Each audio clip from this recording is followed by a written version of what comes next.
ರಾಮರಾಜ್ಯ. ಈ ಕಥಾ ಭಾಗವನ್ನು ಶ್ರೀಮದ್ ವಾಲ್ಮೀಕಿ ರಾಮಾಯಣದ ಅಯೋಧ್ಯಾಕಾಂಡದ 100ನೆಯ ಸರ್ಗದಿಂದ ಆಯ್ದುಕೊಳ್ಳಲಾಗಿದೆ. ಪಿತೃವಾಕ್ಯ ಪರಿಪಾಲನೆಗೆ ಬದ್ಧನಾಗಿ ವನವಾಸಕ್ಕೆ ಹೋದ ರಾಮನನ್ನು ಮರಳಿ ಕರೆತರುತ್ತೇನೆ ಎಂದು ಹಠ ತೊಟ್ಟ ಭರತನು ರಾಮನ ಭೇಟಿಗಾಗಿ ಚಿತ್ರಕೂಟಕ್ಕೆ ಬರುತ್ತಾನೆ. ಭರತನು ಅಣ್ಣನಂತೆಯೇ ಜಟಾಧಾರಿಯಾಗಿ ನಾರುಬಟ್ಟೆಯನ್ನುಟ್ಟು ಬಂದಿರುತ್ತಾನೆ. ಭರತನನ್ನು ಆಲಂಗಿಸಿದ ರಾಮನು ಕುಶಲ ಪ್ರಶ್ನೆಗಳನ್ನು ಕೇಳ್ತೊಡಗುತ್ತಾನೆ. ಭರತನನ್ನು ವಾತ್ಸಲ್ಯದಿಂದ ವಿಚಾರಿಸುವ ರಾಮನ ಮಾತುಗಳಲ್ಲಿ ವಾಲ್ಮೀಕಿ ಮಹರ್ಷಿಗಳು ಆದರ್ಶ ರಾಜ್ಯಭಾರದ ಒಂದು ಪೂರ್ಣಚಿತ್ರವನ್ನು 76 ಶ್ಲೋಕಗಳಲ್ಲಿ ಕಟ್ಟಿಕೊಡುತ್ತಾರೆ. ರಾಮ ಭರತರ ಈ ಸಂವಾದವು ಮಿತ್ರಸಂಹಿತ ಶೈಲಿಯಲ್ಲಿ ಬಂದಿದೆ. ರಾಮನ ಮಾತು ಅವನ ವ್ಯಕ್ತಿತ್ವದಂತೆಯೇ ಮೃದು. ಭರತನು ದೇಶದ ಆಡಳಿತದಲ್ಲಿ ವಹಿಸಬೇಕಾದ ಎಚ್ಚರಗಳೇನೇನು ಎಂಬ ರಾಜನೀತಿ, ದಂಡನೀತಿ, ವ್ಯವಹಾರ ನೀತಿಗಳ ಉಲ್ಲೇಖವನ್ನು ಮಾಡುತ್ತಲೇ ನೀನು ಹೀಗೆ ಮಾಡು ಎಂದು ಆಗ್ರಹಿಸದೆ ನೀನು ಹೀಗೆ ಮಾಡುತ್ತಿದ್ದೀಯಷ್ಟೇ ಎನ್ನುವ ಅನುನಯದಲ್ಲಿ ಉಪದೇಶಿಸುತ್ತಾನೆ.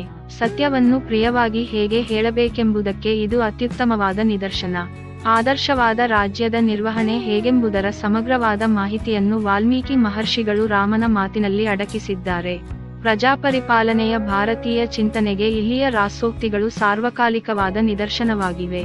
ಒಂದೊಂದು ವಾಕ್ಯವೂ ಚಿಂತನ ದೃಷ್ಟಿಯೂ ಎಂದೆಂದಿಗೂ ಸತ್ಯವೂ ಶಾಶ್ವತವೂ ಆದ ಮೌಲ್ಯಗಳನ್ನು ಪ್ರತಿಪಾದಿಸುತ್ತವೆ. ರಾಮರಾಜ್ಯ ವೆಂಬುದು ಹೇಗಿರಬೇಕೆಂಬುದಕ್ಕೆ ಭರತನೊಡನೆ ರಾಮನಾಡುವ ಮಾತುಗಳಲ್ಲೇ ಸ್ಪಷ್ಟವಾದ ಉತ್ತರವಿದೆ. ಜಟಾಧಾರಿಯಾಗಿ ನಾರುಮಡಿಯನ್ನುಟ್ಟು ಕೈಜೋಡಿಸಿಕೊಂಡು ನೆಲದ ಮೇಲೆ ಬಿದ್ದ ಭರತನನ್ನು ಶ್ರೀರಾಮನು ನೋಡಿದನು. ತೇಜಸ್ವಿಯಾದ ಆ ಭರತನು ಪ್ರಳಯ ಕಾಲದಲ್ಲಿ ಕೆಳಗೆ ಬಿದ್ದ ಸೂರ್ಯನಂತೆ ಕಾಣಿಸಿದನು. ಭರತನ ಮುಖವು ಬಾಡಿ ಬಣ್ಣಗೆಟ್ಟಿತ್ತು, ದೇಹವು ಸೊರಗಿ ಕೃಶವಾಗಿತ್ತು. ಅವನು ತನ್ನ ತಮ್ಮನಾದ ಭರತನೇ ಎಂಬುದು ಶ್ರೀರಾಮನಿಗೆ ತಟ್ಟನೆ ತಿಳಿಯಲಿಲ್ಲ. ಆಮೇಲೆ ಗುರುತು ಹಿಡಿದು ಕೂಡಲೇ ಎದ್ದು ಬಂದು ಕೈಹಿಡಿದು ಎತ್ತಿದನು. ಆತನನ್ನು ಪ್ರೀತಿಯಿಂದ ಮಾತಾಡಿಸಿ ಪಕ್ಕದಲ್ಲಿ ಕುಳ್ಳಿರಿಸಿಕೊಂಡು ಸಾವಧಾನವಾಗಿ ಕುಶಲ ಪ್ರಶ್ನೆಗಳನ್ನು ಕೇಳಿದನು. ಪ್ರಾರಂಭದ ಮಾತುಕತೆಗಳೆಲ್ಲ ಮುಗಿದ ಬಳಿಕ ಅಯೋಧ್ಯೆಯಲ್ಲಿ ಭರತನ ಆಡಳಿತವು ಹೇಗೆ ನಡೆಯುತ್ತಿದೆ ಎಂಬುದನ್ನು ತಿಳಿಯಲು ಶ್ರೀರಾಮನು ಹಲವು ಪ್ರಶ್ನೆಗಳನ್ನು ಈ ಮುಂದಿನಂತೆ ಹಾಕಿದನು. ಭರತ, ರಾಜ್ಯವನ್ನು ಆಳತಕ್ಕವರಿಗೆ ಮಂತ್ರಾಲೋಚನೆಯೇ ಜಯಕ್ಕೆ ಮೂಲ ಕಾರಣವಾದದ್ದು. ರಾಜ್ಯಶಾಸ್ತ್ರ ನಿಪುಣರಾದ ಅಮಾತ್ಯರು ಆ ಮಂತ್ರಾಲೋಚನೆಯನ್ನು ಗೋಪ್ಯವಾಗಿಟ್ಟಿರಬೇಕು. ನೀನು ನಿದ್ರಾವಶನಾಗದೆ ಯುಕ್ತ ಕಾಲದಲ್ಲಿ ಎಚ್ಚರಗೊಳ್ಳುತ್ತಿರುವೆಯಾ? ರಾತ್ರಿಯ ಕಡೆಯ ಜಾವದಲ್ಲಿದ್ದು ರಾಜನೀತಿಯ ಕರ್ತವ್ಯವನ್ನು ಪರ್ಯಾಲೋಚಿಸುತ್ತಿದ್ದೀಯಾ? ನೀನೊಬ್ಬನೇ ಮಂತ್ರಾಲೋಚನೆ ಮಾಡಿ ನಿರ್ಣಯಕ್ಕೆ ಬರುವುದಿಲ್ಲವಷ್ಟೇ, ಅಥವಾ ಅಗತ್ಯಕ್ಕಿಂತ ಹೆಚ್ಚಿನ ಮಂದಿಯನ್ನು ವೃಥಾ ಸೇರಿಸಿ ಚರ್ಚಿಸುವುದಿಲ್ಲವಷ್ಟೇ. ನಿನ್ನ ಮಂತ್ರಾಲೋಚನೆಯು ಕಾರ್ಯರೂಪಕ್ಕೆ ಬರುವುದರೊಳಗೆ ರಾಷ್ಟ್ರದಲ್ಲಿ ಬಹಿರಂಗವಾಗುವುದಿಲ್ಲವಷ್ಟೇ. ಅಲ್ಪ ಪ್ರಯತ್ನದಿಂದ ಬಹುಫಲವನ್ನು ಕೊಡತಕ್ಕ ಕಾರ್ಯವನ್ನು ಕೂಡಲೇ ಆಚರಣೆಗೆ ತರುತ್ತಿರುವೆಯಷ್ಟೇ. ಅದನ್ನು ಆಚರಣೆಗೆ ತರಲು ತಡಮಾಡುವುದಿಲ್ಲ ತಾನೆ? ನೀನು ಆಚರಣೆಗೆ ತರಬೇಕೆಂದಿರುವ ಮಂತ್ರಾಲೋಚನೆಯು ಮೊದಲೇ ಸಾಮಂತರಾಜರಿಗೆ ತಿಳಿದಿರುವುದಿಲ್ಲ ತಾನೆ? ಅದು ಸಾಮಂತರಿಗೆ ಗೊತ್ತಾಗುವಷ್ಟರಲ್ಲಿ ಪೂರ್ಣವಾಗಿ ನಡೆದು ಹೋಗಿರಬೇಕು, ಇಲ್ಲವೇ ಅರ್ಧದಷ್ಟಾದರೂ ಆಚರಣೆಯಲ್ಲಿ ಬಂದಿರಬೇಕು. ನೀನಾಗಲಿ ನಿನ್ನ ಮಂತ್ರಿಗಳಾಗಲಿ ನಡೆಸಿದ ಮಂತ್ರಾಲೋಚನೆಯು ಊಹೆಯಿಂದಲೂ ಯುಕ್ತಿಯಿಂದಲೂ ಜನರಿಗೆ ತಿಳಿದು ಬಹಿರಂಗವಾಗದಂತೆ ಎಚ್ಚರಿಕೆಯಲ್ಲಿರುವೆಯಾ? 1000 ಮೂರ್ಖರಿಗಿಂತಲೂ ಒಬ್ಬ ಪಂಡಿತನೇ ಲೇಸೆಂದು ತಿಳಿದು ಅವನನ್ನು ಆಧರಿಸುವೆಯಾ? ಏಕೆಂದರೆ ಕಷ್ಟಕಾಲದಲ್ಲಿ ಪಂಡಿತನೊಬ್ಬನೇ ಸರಿಯಾದ ಉಪಾಯವನ್ನು ಬೋಧಿಸಿ ಕಾರ್ಯವನ್ನು ನಿರ್ವಹಿಸಬಲ್ಲ. ಮೂರ್ಖರ ಸಂಖ್ಯೆ 1000ವಿರಲಿ, 10,000ವೇ ಇರಲಿ, ರಾಜನಿಗೆ ಅದರಿಂದ ಯಾವ ಸಹಾಯವೂ ಆಗುವುದಿಲ್ಲ. ಮೇಧಾವಿಯೂ ಶೂರನೂ ಕಾರ್ಯದಕ್ಷನೂ ರಾಜ್ಯಶಾಸ್ತ್ರವಿಶಾರದನೂ ಆದ ಸಚಿವನು ಒಬ್ಬನೇ ಆದರೂ ರಾಜನಿಗಾಗಲಿ ರಾಜ್ಯದ ಆಡಳಿತವನ್ನು ನಿರ್ವಹಿಸುವವನಿಗಾಗಲಿ ಮಹತ್ತರವಾದ ಶ್ರೇಯಸ್ಸನ್ನು ತಂದುಕೊಡಬಲ್ಲನು. ಭರತ ಉತ್ತಮರಾದ ಅಧಿಕಾರಿಗಳನ್ನು ಮೇಲ್ಮಟ್ಟದ ಕಾರ್ಯದಲ್ಲಿಯೂ ಮಧ್ಯಮರನ್ನು ಸಾಮಾನ್ಯ ಕಾರ್ಯದಲ್ಲಿಯೂ ಅಷ್ಟೇನೂ ಕಾರ್ಯಕುಶಲಿಗಳಲ್ಲದ ವ್ಯಕ್ತಿಗಳನ್ನು ಕೆಳಮಟ್ಟದ ಕೆಲಸದಲ್ಲಿಯೂ ನೇಮಿಸುತ್ತಿರುವೆಯಷ್ಟೇ. ಅತ್ಯುಚ್ಚವಾದ ಅಧಿಕಾರದಲ್ಲಿ ಶ್ರೇಷ್ಠರಾದ ಅಮಾತ್ಯರನ್ನು ಪರೀಕ್ಷಿಸಿ ನಿಯೋಜಿಸುತ್ತಿರುವೆಯಾ? ಅವರು ಲಂಚವನ್ನು ತೆಗೆದುಕೊಳ್ಳದವರು, ಪ್ರಾಮಾಣ್ಯದ ವಿಷಯದಲ್ಲಿ ಸಂದೇಹಾತೀತರೂ ಆಗಿರಬೇಕು. ನೀನು ಒಂದು ವೇಳೆ ಪ್ರಜೆಗಳಿಗೆ ಉಗ್ರದಂಡನೆಯನ್ನು ವಿಧಿಸಿ ರಾಷ್ಟ್ರವನ್ನು ಉದ್ವೇಗಗೊಳಿಸಲು ತೊಡಗಿದರೆ ನಿನ್ನ ಮಂತ್ರಿಗಳು ಅದನ್ನು ಒಪ್ಪದೆ ನಿನ್ನನ್ನು ತಡೆದು ನಿಲ್ಲಿಸಲು ಮುಂದೆ ಬರುವರಷ್ಟೇ. ಬಲಾತ್ಕಾರದಿಂದ ಕೆಲಸ ಮಾಡಿಸಿಕೊಂಡು ಶೋಷಿಸುವ ಯಜಮಾನರನ್ನು ದ್ವೇಷಿಸುವ ಆಳುಗಳಂತೆ ಜನ ನಿನ್ನನ್ನು ದ್ವೇಷಿಸುವ ಅಥವಾ ತಿರಸ್ಕರಿಸುವ ಮನಸ್ಸು ಮಾಡಿಲ್ಲ ತಾನೇ ಪ್ರಿಯ ಅನುಜ? ಉಪಾಯದಿಂದ ಹಣ ಕೀಳುವ ವೈದ್ಯನನ್ನೂ ಒಡೆಯನನ್ನೇ ದೂಷಿಸುವ ಸೇವಕನನ್ನೂ ಖಜಾನೆಯ ಐಶ್ವರ್ಯದ ಮೇಲೆ ಕಣ್ಣಿಟ್ಟಿರುವ ಸೈನಿಕನನ್ನೂ ರಾಜನು ತ್ಯಜಿಸಬೇಕು.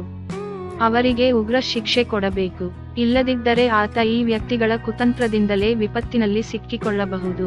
ಭರತ, ನಿನ್ನ ಸತ್ಕಾರದಿಂದ ಸಂತೃಪ್ತನೂ ಶೂರನೂ ಸೇನೆಯನ್ನು ವ್ಯವಸ್ಥೆಗೊಳಿಸುವುದರಲ್ಲಿ ಸಮರ್ಥನೂ ಆದವನನ್ನು ಸೇನಾಪತಿಯನ್ನಾಗಿ ನೇಮಿಸಿರುವೆಯಾ? ಅವನು ಧೀರನಾಗಿರಬೇಕು, ಲಂಚ ಮೊದಲಾದವಕ್ಕೆ ಆಸೆ ಪಡದ ಮನಃಶುದ್ಧಿಯುಳ್ಳವನಾಗಿರಬೇಕು. ಸೇನಾಪತಿಯು ರಾಜಭಕ್ತಿಯವನಾಗಿರಬೇಕು, ಕಾರ್ಯದಕ್ಷನಾಗಿರಬೇಕು. ಬಲಶಾಲಿಗಳು, ಯುದ್ಧ ವಿಶಾರದರು, ಹಿಂದೆ ಅನೇಕ ಯುದ್ಧಗಳನ್ನು ಮಾಡಿ ಪ್ರಸಿದ್ಧರಾದವರು, ವೀರರೂ ಆದ ಸೇನಾನಾಯಕರಿಗೆ ಸೂಕ್ತ ಬಹುಮಾನ ಪಾರಿತೋಷಕಗಳನ್ನು ಕೊಟ್ಟು ಸನ್ಮಾನಿಸುತ್ತಿರುವೆಯಾ? ಸೈನಿಕರಿಗೆ ಕೊಡಬೇಕಾದ ಆಹಾರ ಸಾಮಗ್ರಿಯನ್ನು, ವೇತನವನ್ನು ಕಾಲಕಾಲಕ್ಕೆ ಯಥೋಚಿತವಾಗಿ ಸಲ್ಲಿಸುತ್ತಿರುವೆಯಾ? ಈ ವಿಷಯದಲ್ಲಿ ವಿಳಂಬಿಸಬಾರದು. ಸೇವಕರಿಗೆ ಕೊಡಬೇಕಾದ ಸಾಮಗ್ರಿಯನ್ನು, ವೇತನವನ್ನು ಸರಿಯಾದ ಕಾಲದಲ್ಲಿ ಕೊಟ್ಟು ಬಿಡಬೇಕು. ಹಾಗೆ ಮಾಡಿಲ್ಲವೆಂದರೆ ಸೇವಕರು ಸ್ವಾಮಿಯ ಮೇಲೆ ಕೋಪಿಸಿಕೊಳ್ಳುತ್ತಾರೆ, ದುರ್ಮಾರ್ಗಕ್ಕೂ ಇಳಿಯಬಹುದು. ಅದು ಮುಂದೆ ದೊಡ್ಡ ಮಟ್ಟದ ಅನರ್ಥಕ್ಕೆ ಕಾರಣವಾಗುತ್ತದೆ. ಮುಖ್ಯವಾಗಿ ನಮ್ಮ ಜ್ಞಾತಿಗಳೆಲ್ಲರೂ ನಿನ್ನ ವಿಷಯದಲ್ಲಿ ಪ್ರೀತಿಯಿಂದಿರುವರೆ. ಸಮಯ ಬಂದಾಗ ಅವರೆಲ್ಲರೂ ಒಮ್ಮನಸ್ಸಿನಿಂದ ನಿನಗೋಸ್ಕರ ಪ್ರಾಣವನ್ನಾದರೂ ಒಪ್ಪಿಸಿಯಾರೆ. ನಮ್ಮ ದೇಶದಲ್ಲಿಯೇ ಹುಟ್ಟಿ ಬೆಳೆದ ವಿದ್ವಾಂಸನನ್ನು ದೂತನಾಗಿ ನೇಮಿಸಿಕೊಂಡಿದ್ದೀಯಾ?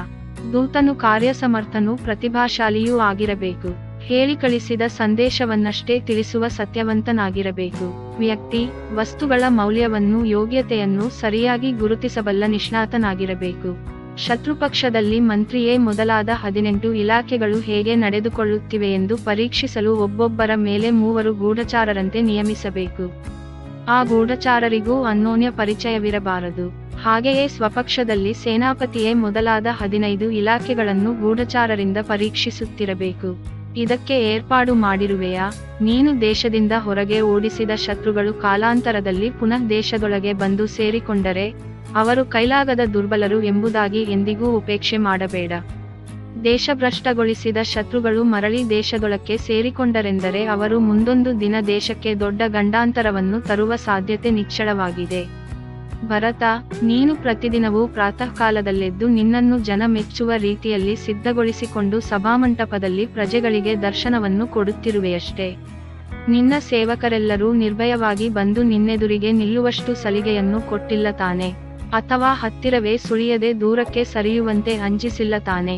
ಅವರ ವಿಷಯದಲ್ಲಿ ಹೆಚ್ಚು ಸಲಿಗೆಯೂ ಸಲ್ಲದು, ಹೆಚ್ಚು ಅಂಜಿಸುವುದೂ ಸಲ್ಲದು.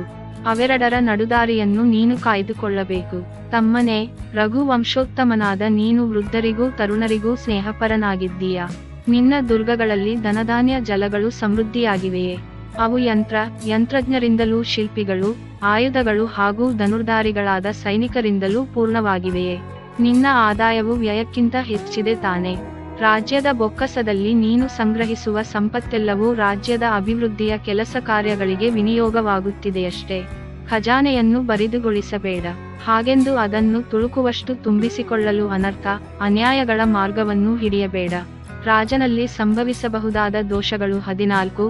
ಅವು ನಾಸ್ತಿಕ ಬುದ್ಧಿ, ಸುಳ್ಳು, ಸಿಟ್ಟು, ಅನವಧಾನ, ಚಟುವಟಿಕೆಯಿಲ್ಲದೆ ಕೆಲಸವನ್ನು ತಡಮಾಡುವುದು, ಪ್ರಾಜ್ಞರಾದ ಸಜ್ಜನರೊಡನೆ ಸೇರದಿರುವುದು, ಸೋಮಾರಿತನ, ಪಂಚೇಂದ್ರಿಯಗಳಿಗೆ ಅಧೀನನಾಗಿ ಇಂದ್ರಿಯ ಚಾಪಲ್ಯದಲ್ಲಿ ಮುಳುಗುವುದು, ಮಂತ್ರಿಗಳೊಡನೆ ಸಮಾಲೋಚಿಸದೆ ರಾಜ್ಯ ಕಾರ್ಯಗಳಲ್ಲಿ ತಾನೊಬ್ಬನೇ ನಿರ್ಧಾರವನ್ನು ತೆಗೆದುಕೊಳ್ಳುವುದು, ಅನುಭವವಿಲ್ಲದ ಅವಿವೇಕಿಗಳೊಡನೆ ಸಮಾಲೋಚಿಸುವುದು, ನಿಶ್ಚಯಿಸಿದ ಕಾರ್ಯಗಳನ್ನು ಆರಂಭಿಸದಿರುವುದು, ಮಂತ್ರಾಲೋಚನೆಯನ್ನು ರಹಸ್ಯವಾಗಿಡದೆ ಬಹಿರಂಗಪಡಿಸುವುದು, ಮಂಗಳಕರವಾದ ಶುಭ ಕಾರ್ಯವನ್ನು ಮಾಡದಿರುವುದು ಹಾಗೂ ಎಲ್ಲ ಶತ್ರುಗಳ ಮೇಲೂ ಏಕಕಾಲದಲ್ಲಿ ಯುದ್ಧಾರಂಭ. ಈ 14 ರಾಜದೋಷಗಳಿಗೆ ಅವಕಾಶವನ್ನು ಕೊಡಬೇಡ.